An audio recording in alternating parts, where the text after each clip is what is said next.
Hey everyone, welcome back. हाजिर हूँ आपके लिए लेकर लव वो टू मूवी की एक्सप्लेनेशन, यानी कि love from online to offline. ये एक बहुत ही मज़ेदार फिल्म है। जब फिल्म के सारे कैरेक्टर्स को वीडियो गेम खेलना बहुत पसंद था, खासकर उस वक्त का ट्रेंडिंग गेम मैंग्यू चैंगू। एंड इस गेम के लिए लोग इतने ज़्यादा क्रेजी थे कि सोते जागते उठते बैठते सब इसी की बात करते। एंड ये एक रोल प्लेइंग गेम था जहाँ कुछ की आइडेंटिटी एक दूसरे को पता थी और कुछ की नहीं। और हम इस मूवी में इसी गेम की मैग्निफिसेंट दुनिया के साथ साथ इनमें से 2 अननोन कैरेक्टर्स की लव स्टोरी को भी एक्सपीरियंस करेंगे, जो शुरू तो ऑनलाइन होगी लेकिन ख़त्म offline. Guys, movie explanation start करने से पहले जस्ट एक हम्बल रिक्वेस्ट है कि अगर आपको ये कहानी पसंद आए तो प्लीज़ इस वीडियो को लाइक ज़रूर कर देना। साथ ही चैनल को भी सब्सक्राइब करके बेल आइकन को ऑल पे सेट कर लेना ताकि आपको लेटेस्ट वीडियोज़ की नोटिफिकेशन मिल जाए। Now with no further delay, let's begin.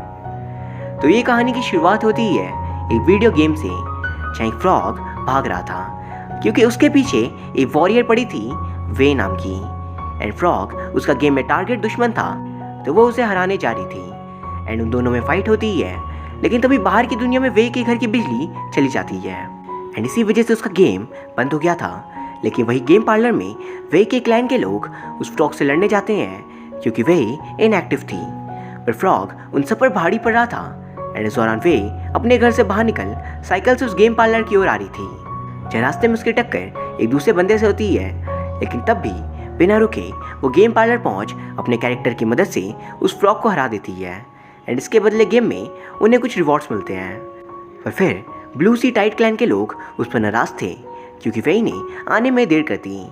And वहाँ हमें ये भी पता चलता है कि वे इस पूरे गेम सर्वर की टॉप 7 प्लेयर में आती है।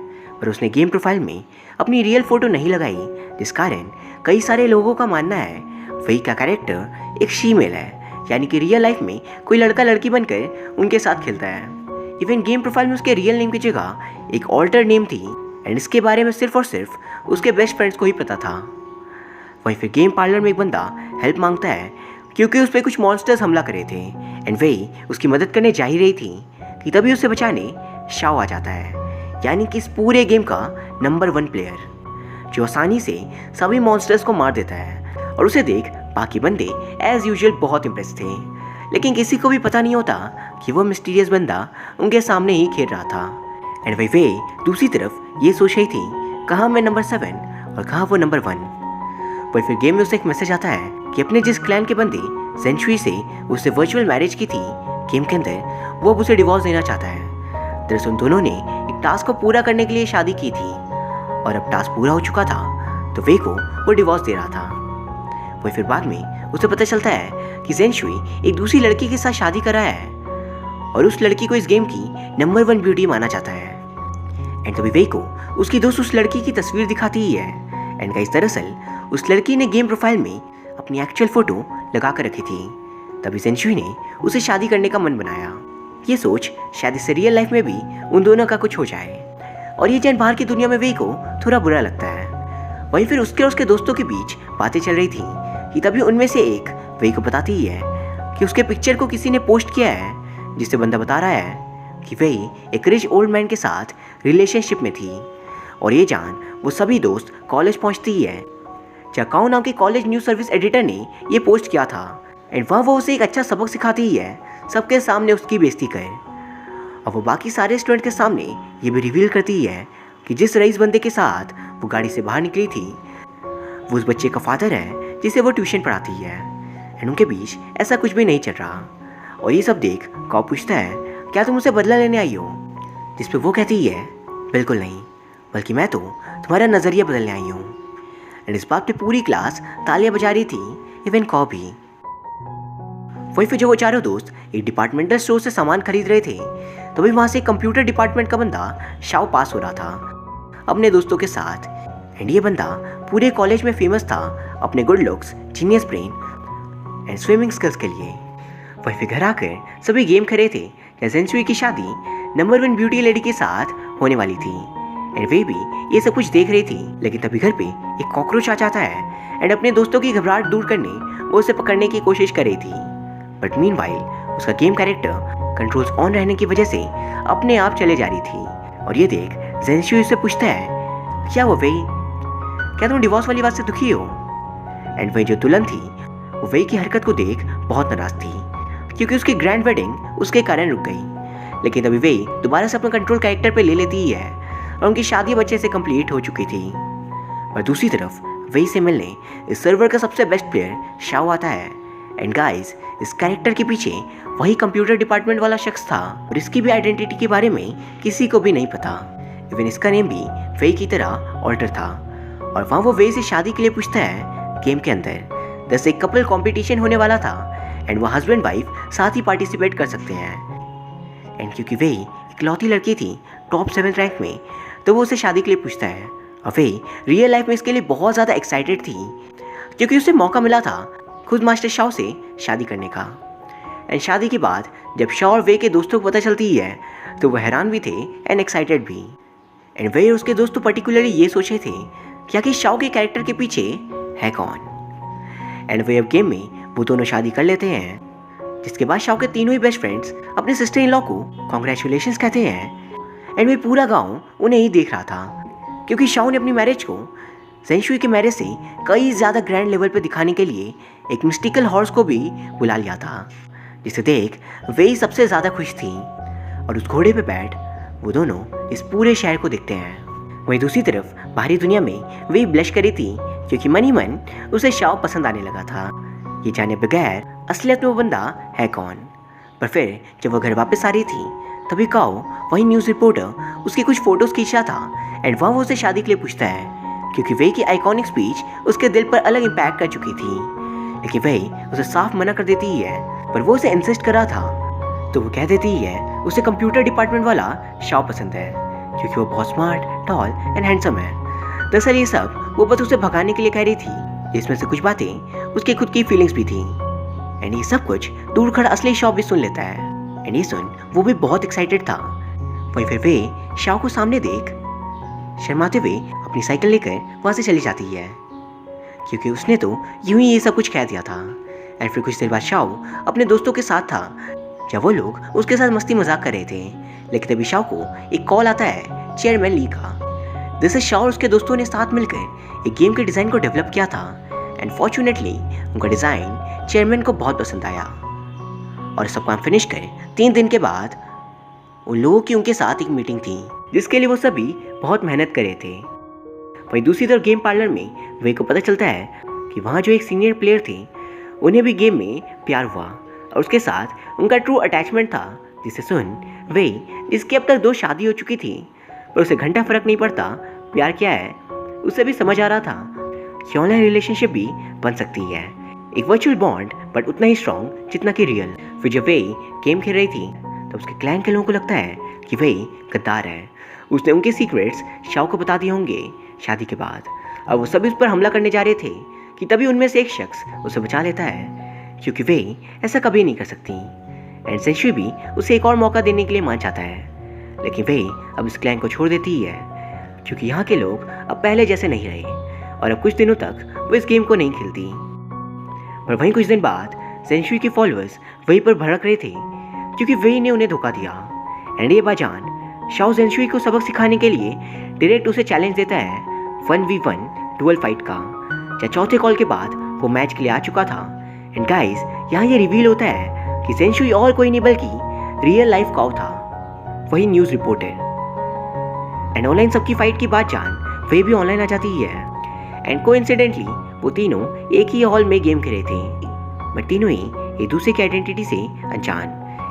एंड वो शाओ ज़ेनशुई को बुरी तरह मारता है एंड उसे इस कदर वो सज़ा दे रहा था कि दोबारा उसकी हिम्मत ना हो किसी को गद्दार बोलने की। वही फिर ज़ेनशुई को हरा शाओ वे को अपने साथ एक हिडन जगह पर ले जाता है। एंड ये जगह एक माउंटेन जैसी थी आसमान के बीचों बीच, और इसका नाम था सनसेट पीक। एंड यहाँ पर इन दोनों की दोस्ती बहुत बढ़ जाती है। और फिर बाहरी दुनिया में इस हॉल में सारे गेम खेले थे, वहाँ से सब लोग जा चुके थे एंड बचे थे तो सिर्फ शाओ और वे। जहाँ शाओ को तो पता था कि वे गेम की दुनिया की उसकी वाइफ है, लेकिन वे को शाओ के बारे में कोई भी अंदाज़ा नहीं होता। वहीं अब कुछ समय बाद हम देखते हैं वे और शाओ ने मिलकर ऑलमोस्ट सभी दूसरी जोड़ियों को हरा फाइनल्स में पहुंच गए थे, और फाइनल मैच कल था। पर अगले दिन शाम 7 बजे शाओ की इंपॉर्टेंट मीटिंग थी चेयरमैन ली के साथ, जहाँ वो कहते हैं आपका डिज़ाइन बहुत अच्छा है, बस अब आप सभी लोग खुशखबरी आने का इंतज़ार करिए। एंड वही आधे घंटे बाद वही ठीक फाइनल्स के लिए आ चुकी थी, लेकिन गाइस यहाँ काफ़ी वेट करने पर भी शाओ नहीं आता। एंड ये देख वे निराश होकर असली दुनिया में भाग रही थी, क्योंकि एक ज़रूरी टूर्नामेंट वो बिना खेले ही हार गई। एंड फिर वो यूं ही गेम पार्लर के बाहर उदास खड़ी थी कि तभी वहाँ पे वही सीनियर प्लेयर आता है जो कवे से कुछ बात करे थे। एंड वहाँ वो बताते हैं जिस लड़की के साथ वो गेम में प्यार कर बैठे थे उन्होंने उसे धोखा दिया। इवन वो दोबारा गेम में ऑनलाइन कभी भी नहीं आई, शायद उसे मुझसे बात नहीं करना। लेकिन तुम फिक्र मत करो, तुम्हारे पास अभी मौका है। एंड फिर वो घर वापस आ जाती ही है, जहाँ उसकी दोस्त उसे पता चलता है कि शाओ का साथी वे को कुछ बताना चाहता है। एंड गाइस वहाँ शाओ का दोस्त वे को बता रहा था कि दरअसल उन लोगों का कार एक्सीडेंट हो गया, इसलिए शाओ फाइनल्स के लिए नहीं आ सका। एंड गाड़ी वो चला रहा था, इसलिए वे से हाथ जोड़कर माफ़ी मांगता है। लेकिन तभी दोनों के हॉस्टल्स की लाइट कट हो जाती ही है, और ये देख वो दोनों दूसरी तरफ से एंड अंदर पहुँच शाओ वे से माफ़ी मांग रहा था उसकी उम्मीद तोड़ने के लिए। और फिर वो वे को रियल लाइफ में मिलने के लिए पूछता है।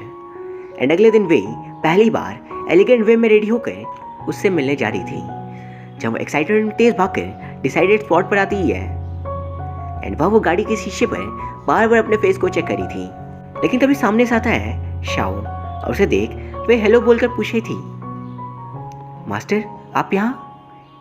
क्योंकि वो उसका सीनियर था। लेकिन तभी शाओ खुद रिवील करता है कि गेम में वो उसका हस्बैंड है।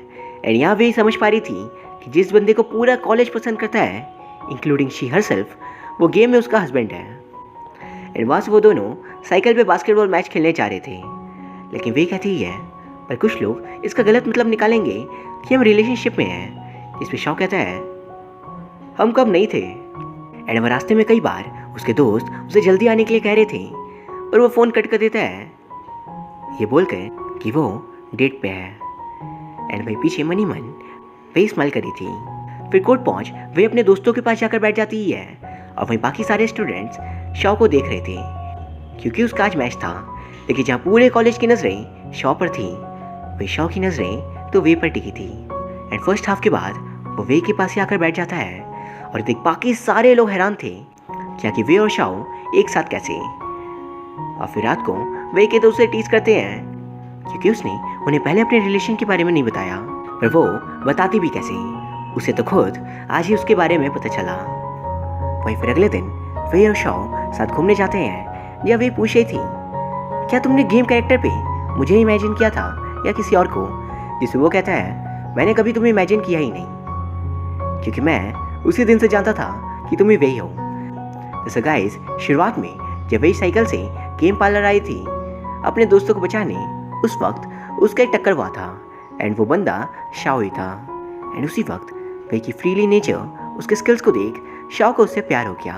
एंड वो उसे अपनी कंपनी के ऑफिस लेकर आता है, जब वो उसके दोस्त मिलकर गेम के डिज़ाइन को बनाते हैं एक स्टार्टअप के तौर पर।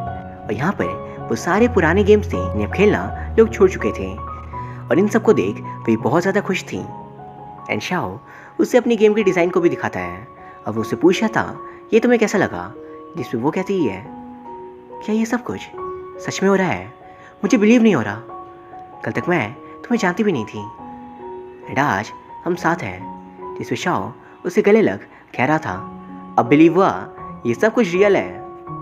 एंड भाई शाओ के दोस्त भी आ जाते हैं, और वे उनसे खुद को इंट्रोड्यूस करती है। दूसरी तरफ शाम को ब्लू सी टाइड क्लाइंट की एक लास्ट मीटिंग थी, जहाँ रियल लाइफ में सारे एक दूसरे से मिलने वाले थे, क्योंकि इसके बाद उनमें से कई सारे अब्रॉड चले जाएंगे।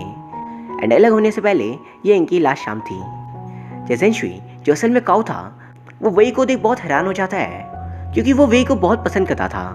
एंड अगर उसे थोड़ा सा भी अंदाज़ा होता कि उसने जिस गेम में डिवोर्स दिया वो वेई ही थी, तो वो उसे कभी भी डिवोर्स नहीं देता। वहीं इस शाम को एंजॉय करने के बाद सभी अब घर वापस लौट रहे थे, जब वेई को लेने शाओ खुद आता है, और उसे सभी लोग देख रहे थे। और फिर कुछ दूर जाकर वेई शाओ से पूछती है अगर मैं कभी तुमसे दूर हो गई तब, जिससे वो कह रहा था अगर तुम मुझसे दूर गई तो मैं उससे थोड़ी दूर और आगे आकर खड़ा हो जाऊंगा, एंड अगर तुम बहुत दूर गई तो मैं उससे भी थोड़ी दूर आकर आगे खड़ा हो जाऊंगा। वही मैंने इससे पहले किसी लड़की के साथ रिलेशन नहीं बनाया तो मुझे पता नहीं है क्या करना होता है, लेकिन ये मेरा वादा है वो सब कुछ मैं ज़रूर कर सकता हूँ जो दूसरे कर सकें। जिसे सुन वही शर्माते हुए आगे चली जाती है। एंड वहीं अब कुछ वक्त बाद न्यू ईयर के लिए सबको छुट्टियाँ दी गई थी। एंड क्योंकि वे की ऑलरेडी टिकट्स बनी हुई थी तो उसे भी अपने घर आना पड़ रहा था। या फिर शाओ खुद बिजनेस मीटिंग के लिए जा रहा था, लेकिन गाइस वहाँ उस कंपनी के चेयरमैन ने उनकी आइडिया को ही कॉपी कर लिया होता है एंड एक दूसरे गेम के नाम से वो उसे बना रहे थे, जिसकी डिज़ाइन का आइडिया शाओ और उसके दोस्तों ने दिया था। और इसके बदले वो शाओ से कहते हैं कुछ पैसे लेकर उनके यहाँ ही काम ज्वाइन कर लेने, क्योंकि इससे उनका ही फ़ायदा होता। एंड ये जान शाओ के दोस्तों को बहुत गुस्सा आता है एंड शाओ उस अग्रीमेंट को फाड़ कहता है तुम हमें सिर्फ एक बार ही धोखा दे सकते हो, दोबारा नहीं। एंड फिर वो वहाँ से निराश होकर लौट आते हैं। वही दूसरी तरफ वे शाओ से फ़ोन पे बात करी थी क्योंकि आज न्यू ईयर था और सारे लोग आज अच्छा खाना खाते हैं एंड एंजॉय करते हैं, लेकिन शाओ तो बस ऐसे ही गली गली टहल रहा था। पर फ़ोन पे वो एक मेन्यू कार्ड की मदद से डिशेस के नाम पर झूठ कह देता है कि वो भी उसके जैसे मस्ती कर रहा है, जबकि असलियत तो कुछ और थी। एंड क्योंकि वो दोनों रियल लाइफ में न्यू ईयर साथ स्पेंड नहीं कर सके, इसलिए वो गेम में साथ न्यू ईयर सेलिब्रेट करते हैं। एंड वे के साथ होने से वर्चुअली ही सही शाओ बहुत खुश था। एंड वहाँ उनके दोस्त भी मौजूद थे, जिन्हें उदास देख वे समझ चुकी थी कुछ तो गड़बड़ है। एंड वो तीनों भी वे को सारा सच बता देते हैं कि कैसे चेयरमैन ली ने उन्हें धोखा दिया। और फिलहाल वो तीनों भी अपने अपने घर आ गए थे, पर सिर्फ शाओ वो अकेला कॉलेज में था। एंड एजेंट वे तुरंत ट्रेन से कॉलेज आ जाती ही है, जब वे के साथ शाओ के दोस्त भी आए थे। एंड शाओ जो चेयर पे ही सो गया था उसे वो लोग उठाते हैं एंड वे उसका दुख दूर करने उसे सेलिब्रेशन के लिए बुला रही थी, क्योंकि वक्त चाहे अच्छा हो या बुरा ये हमारे बस में नहीं होता, लेकिन उससे कैसे डील करें ये हमारे हाथ में ज़रूर होता है। तो खुश रहने से रोका किसने है। एंड वहाँ से वो पांचों अपने ऑफिस आ जाते हैं, जब वे शाओ और तीनों दोस्त साथ बैठ मैंग्यू जैंग्यू गेम खेल रहे थे। एंड ये था वो लेवल जहाँ उनका मुकाबला बॉस से था, जो कि खतरनाक ड्रैगन है। अब वो पांचों मिलकर उस ड्रैगन से मुकाबला करते हैं, लेकिन जीतना आसान नहीं था। पर फिर भी वो पांचों साथ मिलकर उस ड्रैगन को मार देते हैं एंड इस बॉस लेवल को वो जीत चुके थे। और फिर ऑफिस से बाहर आकर वे को देख सभी अपना नाम जोरों से चिल्ला रहे थे एंड इससे उन्हें एक कॉन्फिडेंस मिलता है दोबारा एक नई गेम को बनाने का। और सभी एक नए जोश के साथ काम शुरू करते हैं, जहाँ उनकी मदद करने वही गेम पार्लर के सीनियर प्लेयर भी आ चुके थे। एंड उनकी प्रोग्रेस को देख उन्हें गेम प्रोडक्शन कंपनी का साथ भी मिल चुका था। और आज से ठीक 4 साल बाद इस गेम को लॉन्च किया जाता है ग्रैंड स्केल पे, और सारे रिपोर्टर्स इस इवेंट को कवर करने के लिए आए थे। एंड उनके गेम का नाम था यंग गेम, जिसकी पॉपुलैरिटी को देख वे पूछती है शाओ कि हमारा गेम मैंग्यू जैंग्यू को नुकसान पहुंचाएगा। वो कहता है शायद, पर मुझे पूरी उम्मीद है उसे कुछ नहीं होगा, क्योंकि उसमें अब भी हम सब हैं। और वहाँ से शाओ और वे गेम खेलने चले जाते हैं। एंड दूसरी तरफ प्रोड्यूसर ने सबके सामने अब यंग गेम की पहली फुटेज को भी लॉन्च कर दिया था, जिसके विजुअल्स को देख सारी जनता बहुत एक्साइटेड थी। वही शाओ और वे साथ आसमान को देख रहे थे एंड गेम में भी सनसेट पीक पहुंच वे शाओ से कह रही थी शायद कभी ये गेम बंद हो जाएगा या फिर हम कभी भी इस अनोखी दुनिया में नहीं आ सकेंगे, लेकिन ये एक्सपीरियंस, ये फीलिंग्स, ये मैं कभी भी नहीं भूलूंगी। ये यादें हमेशा अमर रहेंगी। वैसे तुम्हारा क्या मानना है? जिस पे शाओ कहता है मैं तो हमारे बच्चे को यहाँ लेकर आऊँगा और उसे ये सब कुछ दिखाऊंगा जो हम दोनों ने देखा, क्योंकि उसे भी तो पता होना चाहिए उसके पेरेंट्स को यहाँ पर प्यार हुआ था। वैसे वे अगर मुझे पहले पता होता कि मैं तुमसे इतना ज़्यादा प्यार करूँगा तो मैं पहली नज़र में ही तुमसे प्यार कर बैठता। एंड वह वो दोनों साथ बहुत खुश थे, बहुत ज़्यादा। एंड यहाँ ये फिल्म की कहानी ख़त्म हो जाती है। लेकिन तभी हमें पोस्ट क्रेडिट सीन दिखाया जाता है जहाँ शाओ का एक दोस्त कह रहा था उससे एक लड़की से गेम में प्यार हो गया, जो कि एक फैंटेसी प्लैनेट बेस्ड गेम था। पर 1 महीने बाद उसे पता चला कि वो लड़की नहीं बल्कि एक लड़का है, बट उसने तो उससे अपना दिल दे बैठा है। लेकिन गाइस तभी वही गेम पार्लर का सीनियर बंदा बताता है कि वो लड़की और कोई नहीं बल्कि वो खुद है। एंड ये सुन शाओ का दोस्त दूर भाग जाता है क्योंकि उसने क्या सोचा था और उसे मिला क्या। एंड अब जाकर ये पूरी फिल्म ख़त्म। ये सच में एक बहुत ही बेहतरीन फिल्म थी, खासकर इसके visuals, acting, performance and direction सभी बेस्ट थे। And I would highly recommend कि आप एक बार इस फिल्म को ज़रूर देखो, जो नेटफ्लिक्स पे अवेलेबल है। साथ ही साथ यूट्यूब पे भी ये आपको मिल जाएगी। सो गाइस, उम्मीद करता हूँ आपको ये वीडियो पसंद आई होगी। अगर हाँ तो प्लीज़ इसे लाइक एंड कमेंट ज़रूर कर देना। साथ ही प्लीज़ चैनल को सब्सक्राइब कर देना। एंड आप मुझे इंस्टाग्राम पे भी फॉलो कर सकते हो, जिसका लिंक आपको डिस्क्रिप्शन बॉक्स में मिल जाएगा। Thank you very much for watching. See you soon.